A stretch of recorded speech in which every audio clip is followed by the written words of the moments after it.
so long as like alchemy.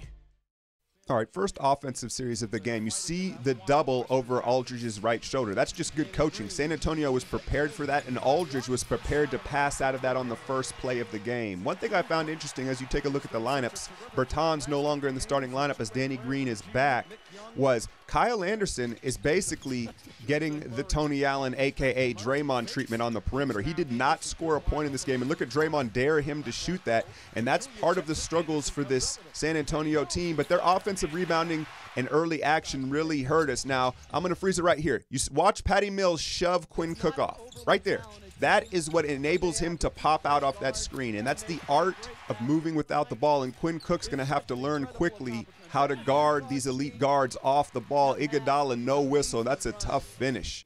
San Antonio really just feeding LaMarcus Aldridge, and we know he likes to eat. The nice pass from Kyle Anderson. There were several plays where I thought San Antonio was stepping on the baseline, and the refs just let that thing go. Draymond flat-footed. And let me ask you this about a Draymond three. When has he ever missed a three long? Every missed three from Draymond Green is at the front of the rim. I feel like that would be an easier adjustment right there. That's a bailout. You need to attack LaMarcus and his lack of lateral quickness, especially in transition. Again, Kyle Anderson appeared to be out of bounds.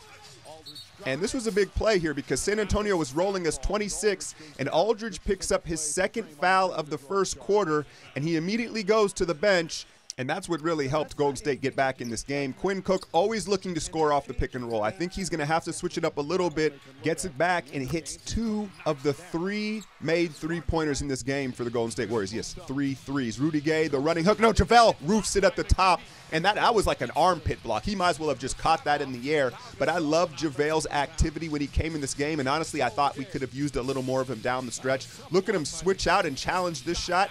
Kerr keeping the center competition very healthy, flip-flopping on starting both these guys and keeping them motivated. And look at the Red Sea part for Iguodala. I feel like he does it once a game, and that's just what a veteran guard does. When you come off the screen, you got to give time to let the defense decide. These young guards fire off that screen so fast, there's no decision to be made. Iguodala fully understanding this. At this point, he really only has one option. And Kevon Looney, this is in his game now. Like, I don't know what's happened, but I absolutely love it. Puts it on the floor and finishes with the left hand.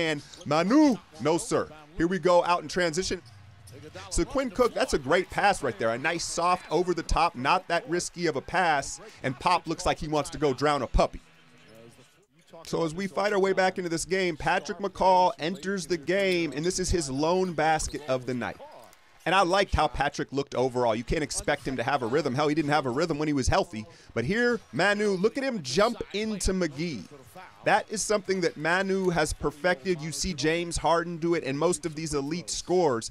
The jump into the shot blocker is something a lot of our young guards could use. You see the Admiral, or the Oreo, if you will, with the 5 championship banners, and this era has really come to an end, this run of dominance, much like I think we're going to see the Patriots end. McGee, again, another shot block, and there's Rudy Gay. Shout out my dude, Aaron.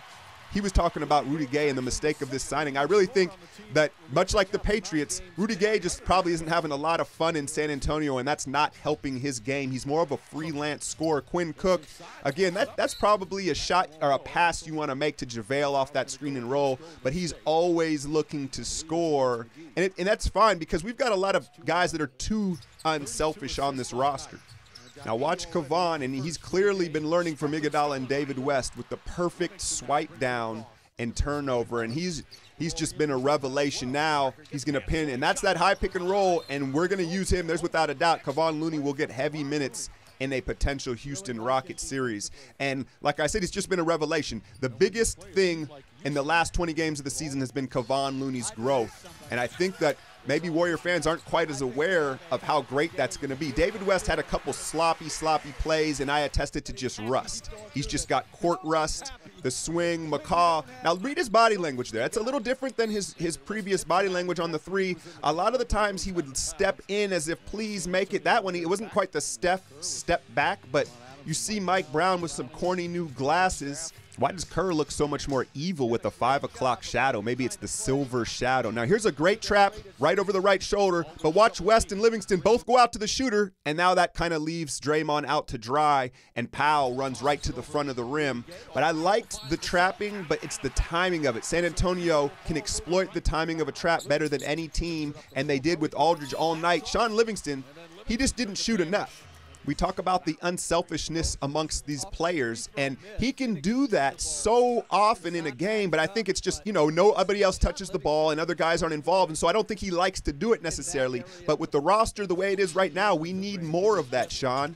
One thing I think San Antonio has identified with Golden State is we are susceptible to turnovers off of defensive rebounds. Because we try to get out and push the ball, we're extra sloppy right when we get possession of the ball, and San Antonio, I think, has marked that as a weakness. And there was the drive from Green and the knee to Draymond's lower regions. Now, I've covered most of this in that first take video, the pelvic bruise, but Draymond postgame said, when you have stones my size, when you get hit there, it can be very debilitating. I'm just messing with y'all. But he stayed in the game for a few possessions. You see McCaw with another three, and I do question his balance. McCaw needs to get stronger in his lower body, like by a lot. Here's Draymond's last real play of this game, and I show you this because he didn't really seem to be favoring his groin. I was concerned that there was a muscle strain or something like a hernia, but the fact that he drove there, you see him heading to the locker room, I think it was just a pain issue and then just a way of just saying, hey, F it. Why risk anything? And we've known through the years with this matchup, Draymond is kind of the LaMarcus neutralizer, and he went right to work as Draymond left this game. And it's funny, him being the man now, he's just not very good at being a complimentary piece, but when he's the man, Aldridge very good. There's Sloppy P not fully committing to his curl and making the rookie look bad. D West, and you don't need me to tell you that didn't even look right? It's just very apparent he doesn't have his legs. I'd say give him till Monday against Utah to find that rhythm. Powell pounding Bell on the glass. That's the one thing. Bell, he did a lot of nice things in this game, and I'll show you later on. But if there's a true center in the game, they can take advantage of him. He's not exactly long. He's probably only about 230. He can get bulldozed under the rim. Quinn, off the screen, has become a devastating sharpshooter. To end the first half, he had 3 straight jumpers off screens, and I said this in the first take. He kind of reminds me of Chris Paul, how he slows down. He knows how to catch you on the hip and kind of bump you and then create space to get it off. I'm very impressed with his offensive game. And so Golden State battling without all 4 All-Stars. Watch the timing of Jordan Bell's help. He comes too soon, they'll eat him up. He comes just at the right time. Powell doesn't see it, and that's just not something you can teach. And Bell's greatest asset is as a weak side defender out in transition. This was maybe my favorite play of the game. Quinn showing he can pass it, and Kevon finishing. More Quinn, and I just love that he's a different body type. We don't have the water bug guard. All our guys are length guys, right? And so I like that it's a change of pace for our lineup. Bell doing what he does, making the extra pass, and Kevon cleaning it up, man. There's no reason Kevon can't give us 10 a night if he's going to play consistent minutes. Andre was 4 of 6, but he was just very passive. We could have definitely used some more offensive output from Andre, but the reason he was 4 of 6 was probably because he only took good shots. Quinn Cook, this is something he'll just have to learn. DeJounte Murray's greatest skill is his hawking and his defense, and you play into his hands when you do lackadaisical passes like that, but you just got to get around the league a few times to figure out what guys are good at.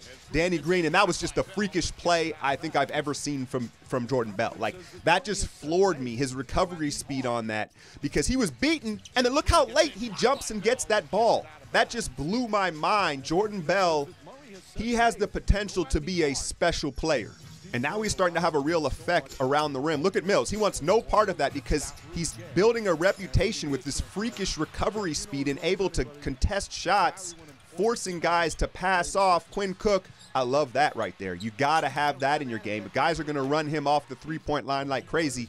And it was really crazy to see our whole offense being run through Quinn Cook. He was the only guy that could really generate any kind of shots in this offense. The amount of pressure he puts on a defense, he pushes the ball, he's strong, he's fast, he is going to wear opposing guards out with the pressure he puts on them. And then look at this defensive series. Watch Jordan Bell essentially guard 2 guys in recovery. He comes out and then he challenges here late.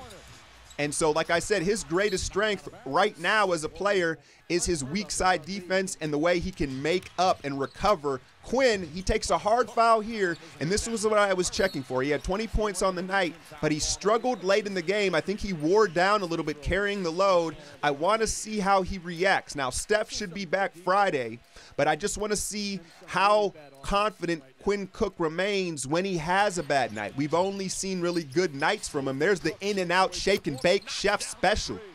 This kid's a legit NBA player, and never mind this season, you keep Caspi. What about retaining Cook next season? Someone else is going to pick him up. DeJounte to the rim. JaVale said no.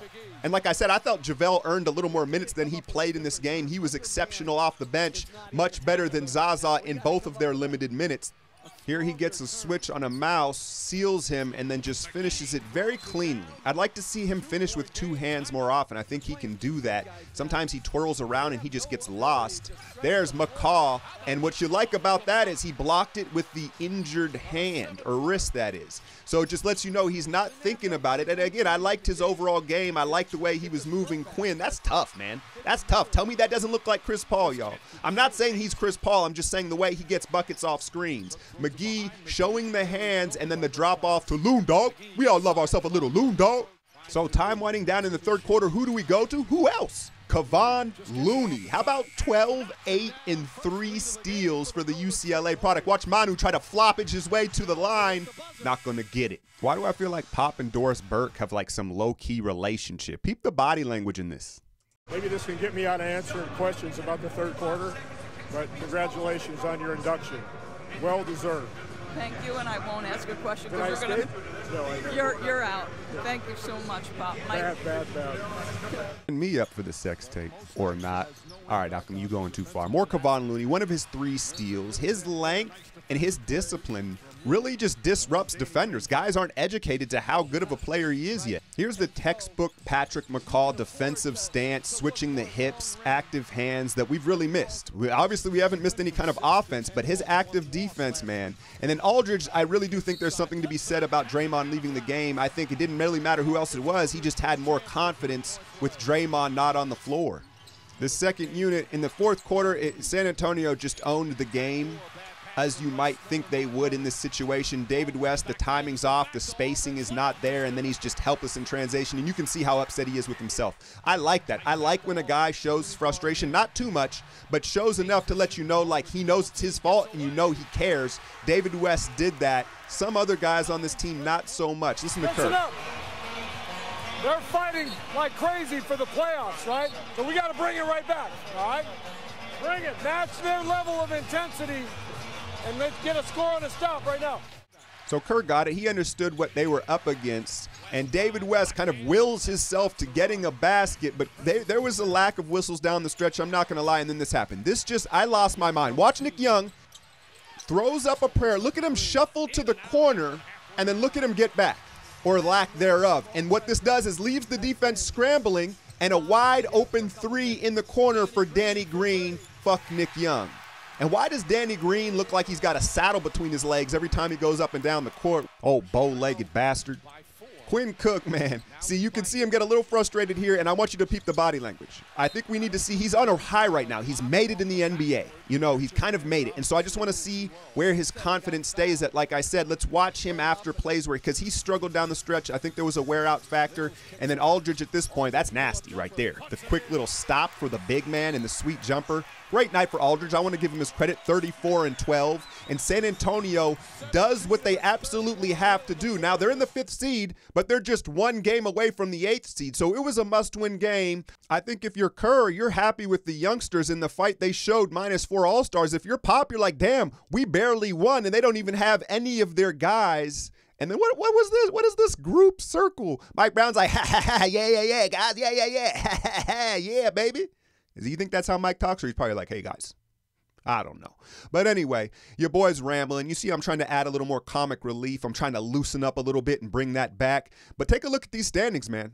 This is very interesting. Looks like the 3 seeds are locked, and that's not even the case because Oklahoma's winning.